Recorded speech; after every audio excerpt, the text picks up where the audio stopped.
The CBS Radio Mystery Theater presents...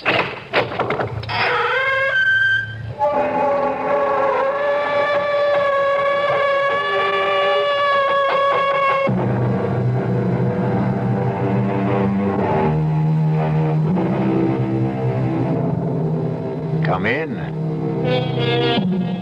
Welcome. I'm E.G. Marshall. Welcome to the sounds of suspense, to the fear you can hear. Welcome to the world of nightmarish probability, where the icy fear of the unknown can lead one down strange and terrifying paths. In our story, Alex Harper confronts the impossible, and the encounter produces a devastating effect.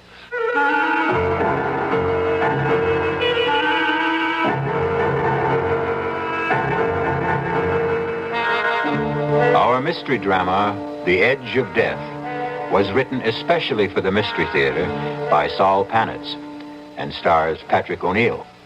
I'll be back shortly with Act One.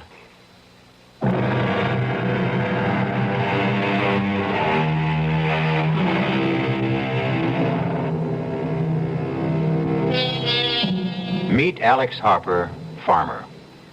Right now, his left arm is in a sling, heavily bandaged to protect the more than 20 stitches. Just a small accident on his tractor. First time in his 28 years as a farmer that he'd ever suffered more than a slight sprain or a minor bruise.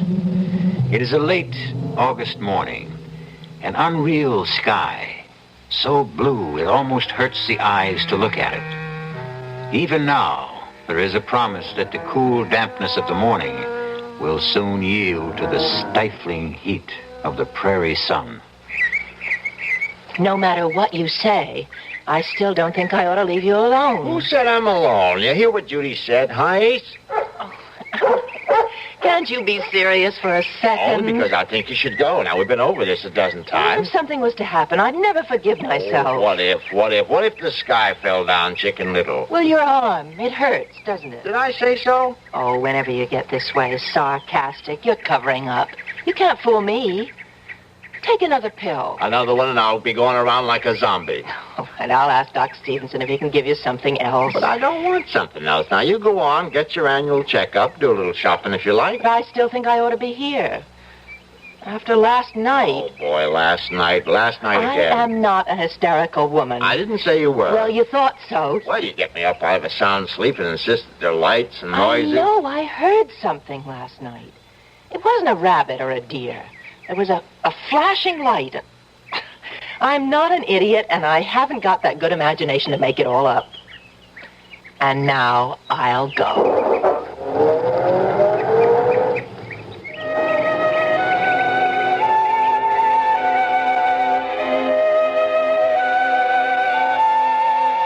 Ace, where are you? Come on, boy. Now, I'm in no mood to play games. All right, I'm going back to the house. Huh? Oh, behind the barn, eh? What you got cornered, a 10-foot rabbit or... Oh, there you are. Now, hey, you did find something. I'm coming, Ace. All right, now, bring it to me. Come on, boy, give it here. Give it here, that's it. Good dog. Hey, let's see what you discovered. A bag. Looks just like Doc Stevenson's bag, only... It couldn't be his. This one's shiny new. Feels funny. It's not leather. It doesn't feel like vinyl either. How the deuce can anyone possibly use this? There's no lock, no zipper, no buckle. No way to open this case. It's a gag. I'll bet that some of those college kids from town, sure, that's it. Judy did hear some sounds last night. The kids. And they left this stupid bag. Of course, Ace. Now, you'll get full credit. Yes, sir, boy. I'll tell Judy you found it. All right, come on. Let's go back to the house. Come on.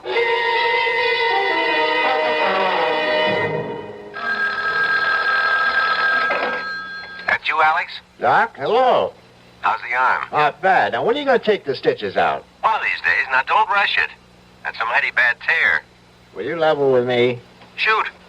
Will the arm be as good as new? Well, not really. Some of the muscles were torn. Oh, you'll have movement, but there will be limitations.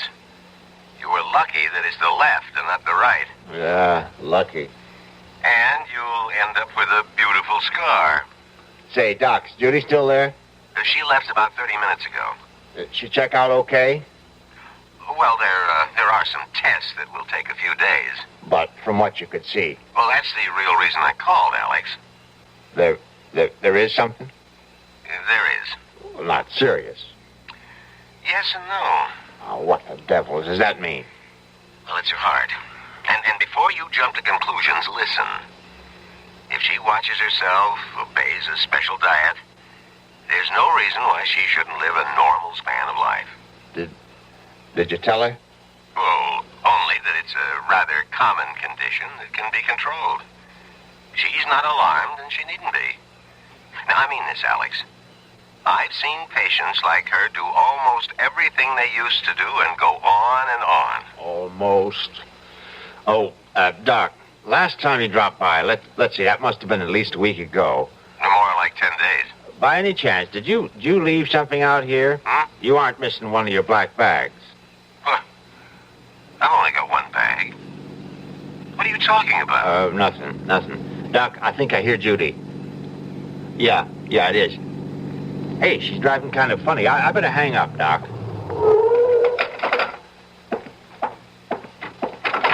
Oh, Alex. Oh, Easy now, whatever it is, you're home. I'm so frightened. Oh, sure. Just a few miles past the Clearwood Sanitarium. You know the big curve through the woods? Yeah. I slowed down. Would you rather talk about it a little later? You're shaking all over. Now, come on inside, Judy. I'll make some tea. Come on. Yes, like that. Inside, with the walls around me. Oh, Alex. Yes? We're in danger, Alex. Oh, now, Judy. I saw him. I tell you, I saw him. Who? Death. Alex. I saw death.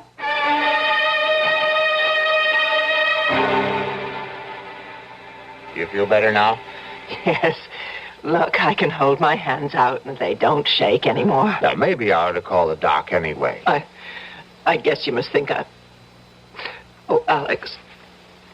I was maybe a minute or so past the railroad bridge when I heard this thing. What thing? It was on the news about a patient at Clearwood escaping. And please notify if you see him and telephone number and all. Any description? Well, all I can remember was something about his being dressed all in black. Nothing more. Hear that? What? Siren? Police siren? Why, it could be a fire truck. Oh, yes, I suppose so. You've heard sirens before. Yes, I know, but No buts. they're searching for him. I still don't know who him is, except he's one of those mental cases from Clearwood. Well, he was just standing by the side of the road. But first I could barely see him in the shadows, dressed in black as he was. Well, what'd he do? Nothing. Just stood there, looking. Didn't threaten you? And then he said something. It was like, I want to communicate with you. Yes, I think that was it. And you got out of there fast. Did he shout? No. His voice was soft and mild. And he said communicate? You sure he used that word? Communicate, yes. It's a queer word to use, don't you think? I mean, most people would say talk. I want to talk with you. Communicate. I mean, I know what I heard. I looked up when I heard him, and by now he was in the sunlight, and I could see him clearly, just a few feet away. Alex, he had no face. Now, Judy. I know what I saw. There was no face.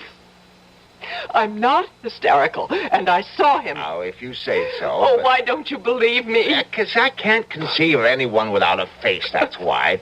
Now, all right, let's start from the beginning. Did you see his eyes? No. Was he wearing a hat? Yes, a black one. Well, it could throw a shadow over his eyes so you couldn't see them. It's possible. Well, it has to be. How the devil could anyone?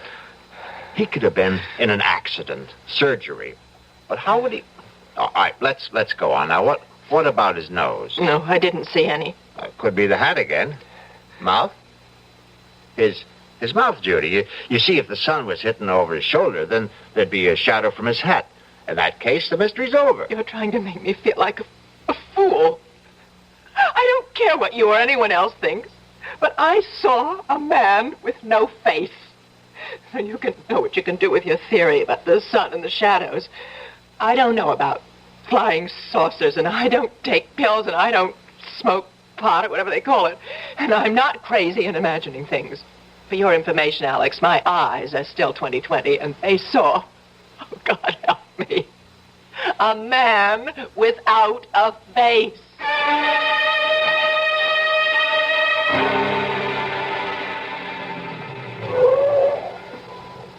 Alex, what's this all about? I mean, meeting you down the road instead of at your house. I didn't want Judy to worry, Ben. Well, I'm a police officer, not one of those secret agents you see in the movies. Ben, she says she saw the patient from Clearwood. Is that why you got me out here like this? He escaped. You make it sound like he's Jack the Ripper. Because he's from Clearwood, you got the idea he's a raving homicidal maniac. Oh, sure. All they've got out there are a bunch of lovable folks who are just a little mixed up. You're really upset. Never seen you like this. I guess I didn't know how much until right now. Judy ran into him on that big curve near Clearwood. She wasn't the only one. We've had calls from all over.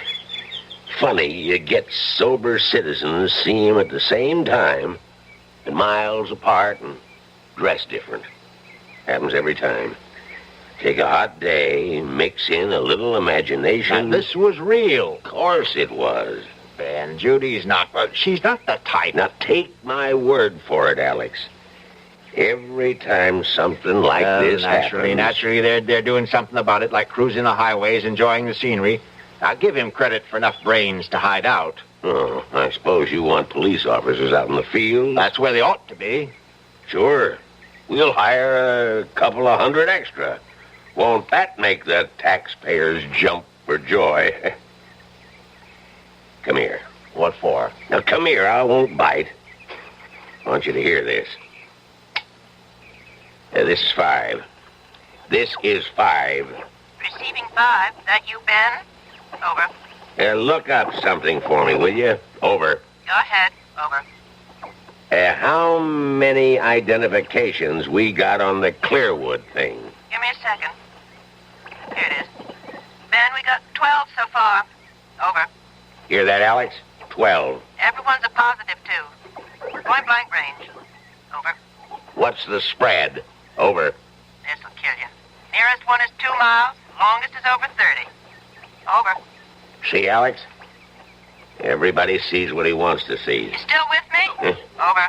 Yeah, right here. Over. Something you might be interested in. Over. Standing by. One of the boys here says it must be some kind of calls it mass hysteria or something. About half the idents claim this guy is nothing like anything you or me ever seen. Like how? Get to it, will you? Well, they say they had a close look and that he ain't got a face like you and me.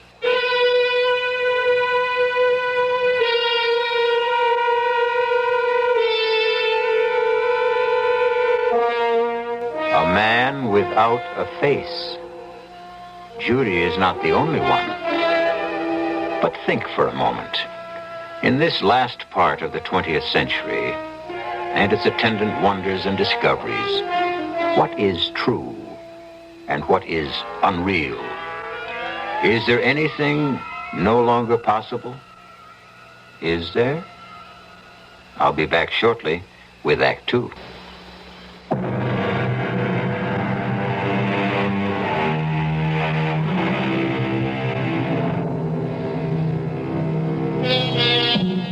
Well, the doubting Alex knows that there's nothing wrong with his wife's power of observation. She did see a man, and though he does have a face, there is something missing. A mouth. Result of an accident? Or is he a mutation? A gruesome congenital result? Or perhaps from out of this world? Let's join Alex and see if we can find out. This is Alex Harper calling. Could you connect me with the director of the sanitarium, please? Rich is here. I'm sorry to bother you, Doctor. I'm Alex Harper. I have a place on Route 36, about 8 miles from you. Yes, of course. I've passed by there quite often. What can I do for you, Mr. Harper? Doctor, I hope you won't laugh or anything, but I have a couple of questions about this fellow who broke out of your place. Oh, Michael. That's his name? Michael? Michael what? Well, now, we have no full identification. He gave us only his first name. But he was a patient at Clearwood, wasn't he? In a sense. Was he or wasn't he? Well, only for one day. You see, Michael is a rather unique case, most unique. In all my years, I've never seen anything like him. Look, I have to speak low because I don't want my wife to hear. She's in the kitchen and she's plenty upset already about your Michael. But she's seen him? Where? Have you notified the police? Well, I thought I'd speak to you first. She saw him, and from what she says, she's either crazy or hysterical. And I can tell you, she's not either one of them. Well, Michael is, well, he's different. Different? That what you call a guy without a face? Without a... Oh, no. He has features. The eyes, nose, and the rest of it? Well, of course. Well, then my wife, she didn't see what she says she saw? No, I haven't said anything like that, Mr. Harper. What I was referring to was his appearance, not his powers of reasoning or social behavior, because, quite frankly, he didn't talk to us. Outside of his name, we couldn't establish contact with him at all. Well, what about his, as you call it, appearance? Michael has no mouth.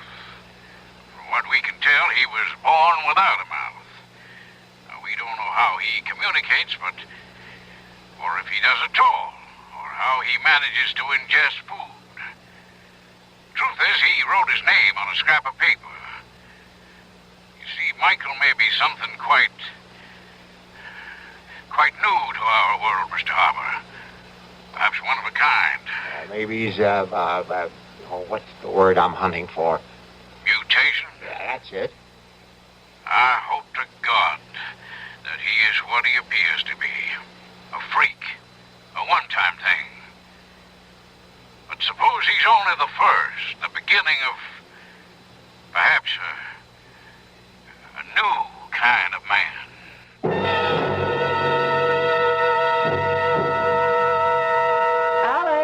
Be right in. Uh-oh. What were you... Oh, no. Oh, it's only an old ashtray. No big loss. How'd that happen? I got up when you called, and this case was on my lap, and it fell off. Well, you'll pick up the pieces, won't you? I've got something cooking. Sure. Hey, it's open. Judy, the bag is open. What's open? Oh, well, never mind. Well, what do you know? Hey, will you look at this? Now, Alex, you want me to ruin supper? Well, it's almost like a miracle. You see, Ace found this bag, and I couldn't figure out a way to open it. It looks just like the kind of bag Doc Stevenson carries. You don't have to be an engineer to open one of those. Oh, yeah? Well, this one has no lock or no nothing. And when I just dropped it and broke the ashtray, it opened up. And look what's in it. Let me see this eighth wonder. All these bottles. Hey, that's strange. Hmm? Doesn't feel like glass. Plastic. Mm-mm. Not plastic either. I never felt anything like this. Oh, what's the difference? Say, here's one that says cardiac arrest. And this one's cerebral occlusion and lymphoid carcinoma? Angina pectoris and respiratory carcinoma. Spinal sarcoma. And this one at the end, tuberculosis. Alex, what is all this? What are these pills? Well, how should I know, except that they're important. Here's one that's different. For cuts, bruises, and dermatological eruptions. It looks like talcum powder. It obviously belongs to a doctor. But what a doctor. What does that mean? Have you ever heard of a doctor who has a bag full of pills that cures heart disease and cancers, not to speak of stroke? The worst plagues of mankind, and here in our hands are the answers to what science has been searching for? Cures? Those pills aren't cures. Who ever heard of a pill curing cancer, heart disease, or stroke? Well, why not? Think a moment. Look at this bag, Judy. Never seen anything like it in your life. I tell you, I don't understand it. I don't know where it came from, but it's like nothing on this earth. And these pills, now go on and laugh if you want to. But I know they can do what their labels say. Now, I can't prove it, but I know. All right, dear. If you want to think that, you go right on. I've got dinner to make. Now, don't patronize me. Alex, aren't you carrying this a little too far? You don't seem to realize what we have here. And you do. Those things could be dangerous for all you know. Oh, my God. Now, how can I prove? Whoa. Wait, there is a way. And right now, here, help me. Here. No, don't, Alex. All right, then I'll get these bandages off Please, myself. Now, I'm begging you. Now, the doctor said that... It's kind of awkward. Now, get scissors and cut some of this away. Now, get it. I won't be part of this stupidity. Now, you've lost your mind. Are you going to help me or not? Now, once I get the bandages off, I'm only going to put some of that powder on the stitches and on the skin where it's so red. That's all. A little powder. Well, now, what can happen? What? Honey, don't you realize what this is all about? If this should work, and it will, you'll see, then those pills for cancer and heart... See now? Alex, these things happen in stories, but not... It's for you. You'd be well. Don't you understand? When Doc told me what he'd found, that you had a heart condition, But he assured me it was nothing to worry about. Oh, the old bedside manner. He wanted to break it to you easily. Did he tell you that it was... No, I can't say that, but how can heart disease be anything but serious? So when somehow the bag opened and I saw what was inside, I couldn't think of anything but that you could be cured just like that. Oh, honey, I love you. Oh, Alex, I guess it's all right. Where are they? Here they are. That's better. Now, careful now. You don't want to cut those stitches. Good. That's fine. Oh, the skin is so red. Sorry, looking mess, I know. Now, please, give me that bottle of powder or whatever it is. Alex. Now, please. Here. The bottle is warm. Well, it's a hot day. Oh, it feels as though it's generating the heat itself. Isn't that wild? Judy, will you do the honors? Just shake some all over. All right. That should do it. A little more. It's all covered. That ought to do it. Feel anything? Not yet. How long do you think it'll take? That is, if it... Well, it hasn't even been 30 seconds. I suppose it'll take a little time, though. I didn't expect a miracle like that water into wine kind of thing. The powder's got to work its way in. Well, I'll get some fresh gauze. You still ought to keep it covered. Yeah, that might not be a bad idea. I wonder what's bothering Ace. Oh, there he is. Alex. What is it? Look over there. It's him. The one Ace is running after, the man I saw on the road, the man without a face. All right, I'm going after him. Now, lock the door after me and call the police. Oh, no, don't go. Let the police handle it. He's heading out to the East Fields. Now, call him. Tell him. He might be dangerous. No, I won't get too close. Just enough to keep track of him until the police get here. Oh, just thinking of him. I'm so frightened. Oh, now, there's no need to be. I didn't want to tell you before, but I talked to the head of Clearwood, and this guy, this Michael is his name. He's a little queer, but he's not dangerous. Anyway, there's nothing to worry about as long as you stay inside. Twice in one day. Why here? He's not after you. What reason would he have? I suppose not, but somehow... Alex! That's what he wants, the bag, the medicines. It must be his bag. He's come for it. Him? A doctor? It has to be. That's the only explanation. Oh, I'll give you another. He's escaped and wants to stay off the main roads. After all, you spotted him, did you? He just wants to get as far from Clearwood as he can. By chance, he was cutting across our place when he ran into Ace. Now, look. Now, I'm going to go after him before he gets too far. Remember, the police and the door.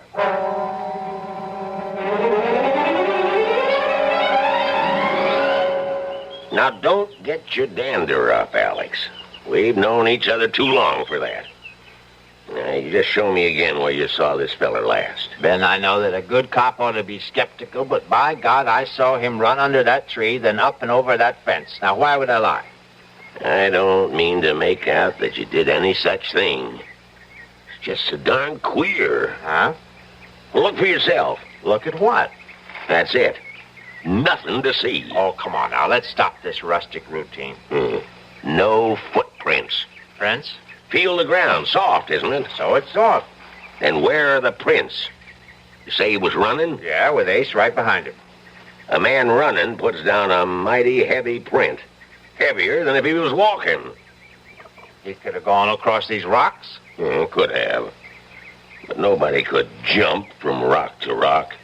Why, it must be 20 feet between them. Yeah. Unless he can fly. Must be clear out of the county by now. Now, how do you come to that conclusion? Ace. That's why. We were anywhere near that there Michael, we'd be hearing Ace. You know he's always been a noisy dog. Well, he could have lost interest and run off after a rabbit or a woodchuck. Yeah, maybe. Something right over there, Alex. To your right. Grass is too tall. I can't see a thing. Something black. This side of that thorn bush. I see it. He's wearing black. Everything black. Yeah. Come on out. Stand up. Now, I'm telling you for the last time.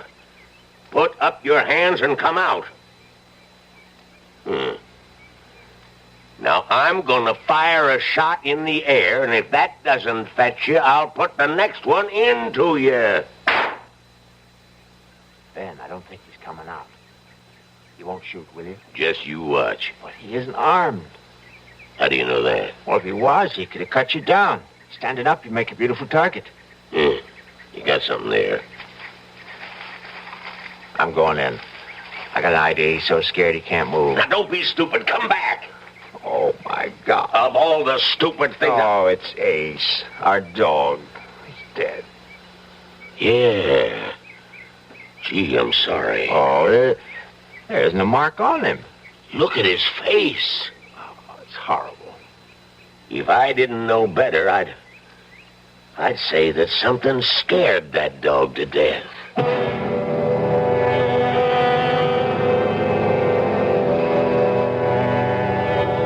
There is no medicine for fear.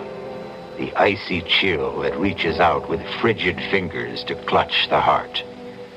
The shadow of the inexplicable Mr. Michael hovers close by, and the lives of at least 2 people will be irreparably altered.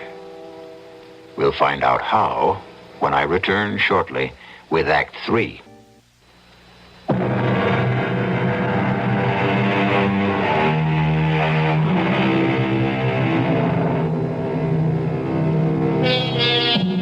The family dog has died mysteriously, and the presence of Mr. Michael is as real as if he had knocked at the front door. Now the ride back to the farmhouse is a silent one, broken only by a few perfunctory remarks as it comes to an end. I'll keep in touch, Alex. If you see anything, give us a call. Yeah. Mighty sorry about Ace. See you, Alex.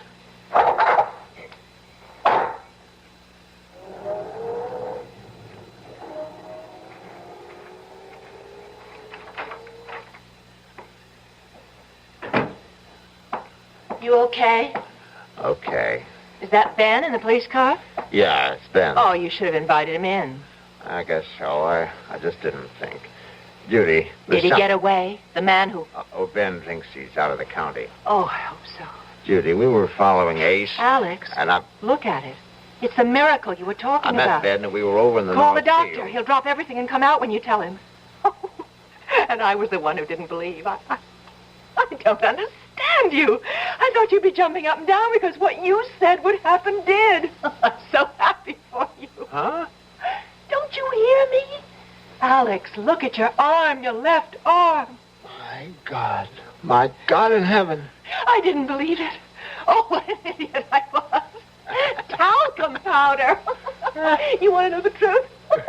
I thought touching absolutely over the deep end, telling me to shake powder on Hey, I'm moving it. You see, like it was before the accident. It's like a young arm. It's brand new. Yahoo! No more pain. No more stitches. No more pain. He couldn't believe it. He won't believe it. Oh, Doc Stevenson, boo. Boo on all doctors. Here. Hey, what do they know anyway? You'll never have full use of that arm.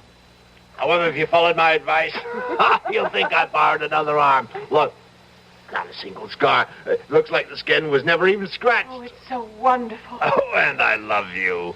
You won't be angry with me. How could I be? And why should I be? The doctor's bag, the one Ace found, Yeah, the bag. Where is it? I have it. We'll get it now that we have proof. Judy, you're going to be as good as new. The proper pill and no more heart condition. Hear that, world? Listen, oh gracious universe. Well, it's on the desk. Well, what are we waiting for? Alex. Look, if it works like the powder, we'll stand them all on their collective ears. Judy, the bag is locked again. I was so full of doubts. When you left, I looked at the bag and... Oh, Alex, to me it was the embodiment of everything evil. And I wanted to destroy it, so I picked it up and somehow I pushed the flap down. Well, now, I can't tell where one part fits into another. See, I can't find a seam anywhere. I think it was just about here. Try there. No, that's no use. I'll drop it on the floor, maybe like last time. Still in one piece. I'll try again. No use. Oh, forgive me. Right now, we got to figure out a way to get the bag open so we can get you a heart pill. Alex, you have an electric drill. I can try. I'll take it out to my workbench in the barn.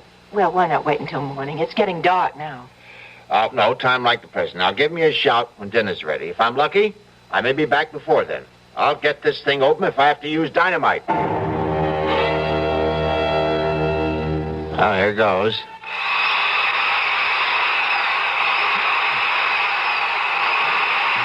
Nuts. The instrument will not achieve penetration. Who? Do not be alarmed. I mean you no harm. You know who I am? Michael, I am he. don't come any closer. There is nothing to fear. There is no belligerency in me. I have a gun. This rifle is loaded. That is a weapon. Yes, It can bring an end to consciousness. easily. It is not my intention to cause any fear. But you have.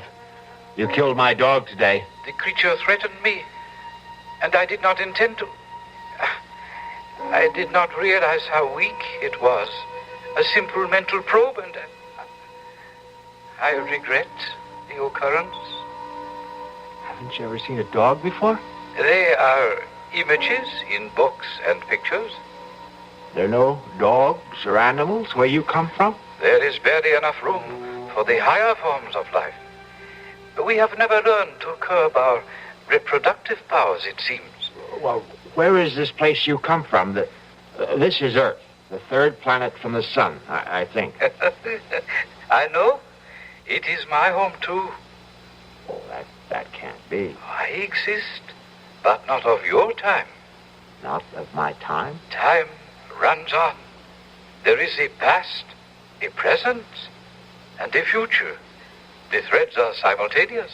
Oh, now, you don't expect me to I believe. am fatigued from my experience, and I must return. If you will kindly give back my case to me, the one you have on the bench. It's yours? That is why I have come. It was misplaced, lost. But now that I have found it... Well, there's no argument about it, Doctor. It's yours. I am not a doctor, not in the context of usage in your time. Well, who cares? Listen, the case was opened. I don't know The how. mechanism is faulty. I must exchange it.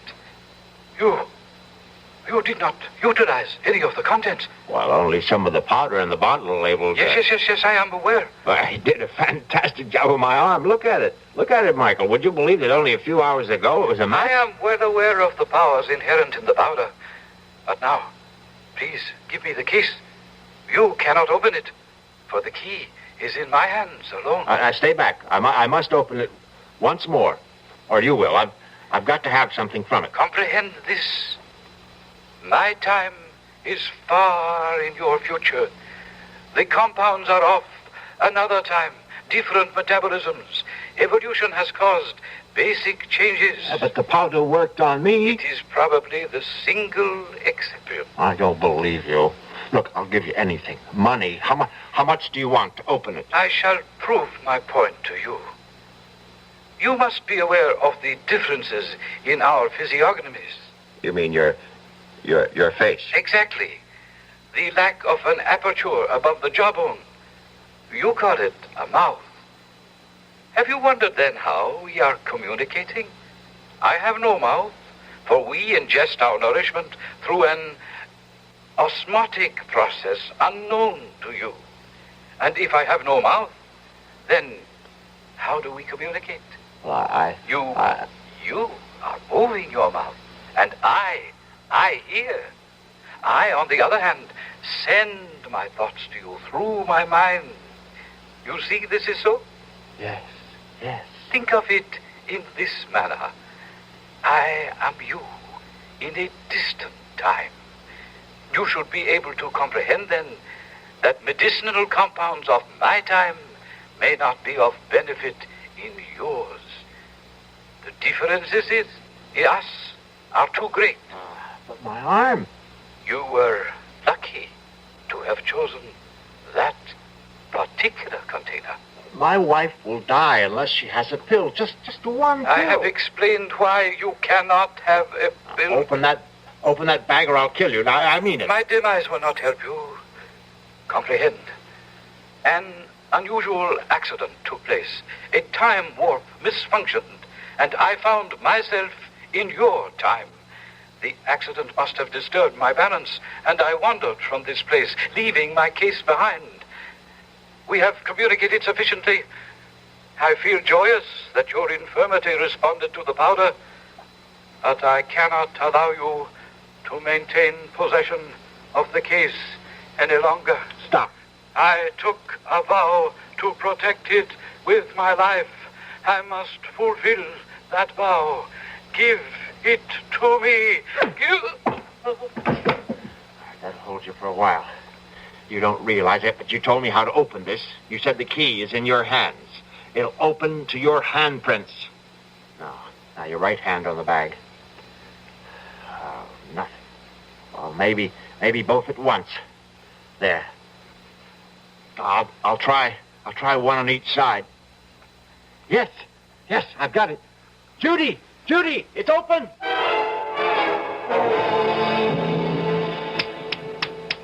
Come on, Michael, wake up.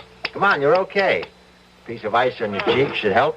That's it. Easy now. Fine.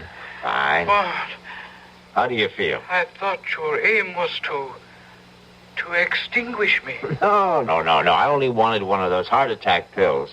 You see, my wife, Judy, has a heart condition. Well, she had a heart condition. Thanks to you, we don't have to worry about that anymore. This other person, your wife, she ingested the dosage. It's like a flash. After she saw what happened to my arm, she had no hesitation. If I could only have just one of each of those different pills, I wouldn't have... I have communicated to you that I am not a physician, yet you have refused to accept the truth.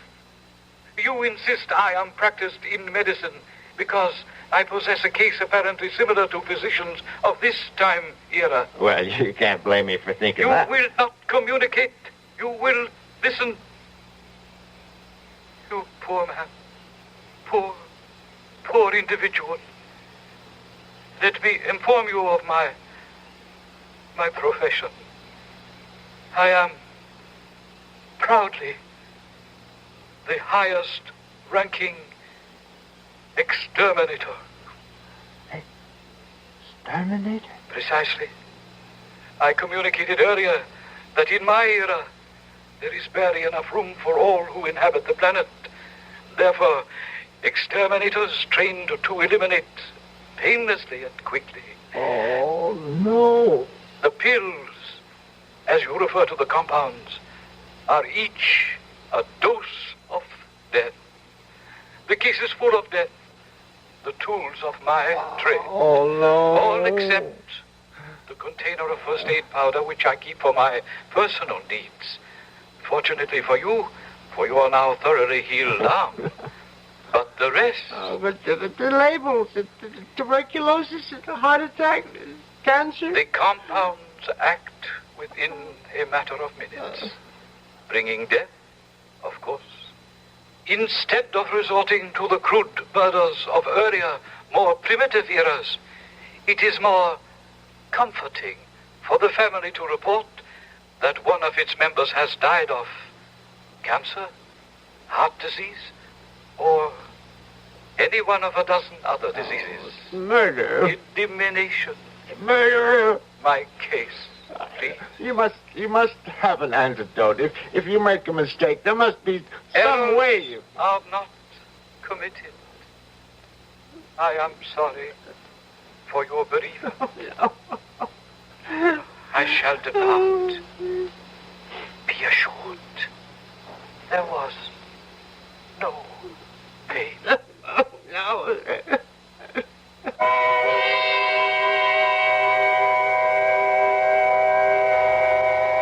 Naturally, there were those who were skeptical.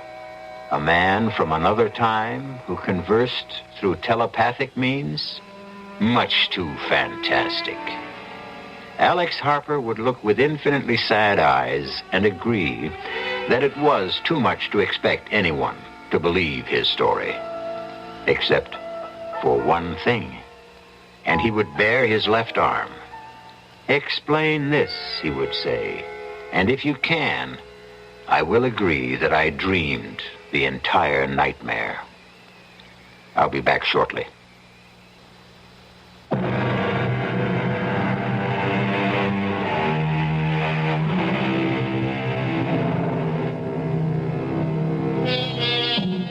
In a ditty from a well-known operetta, the words are, "Things are seldom what they seem.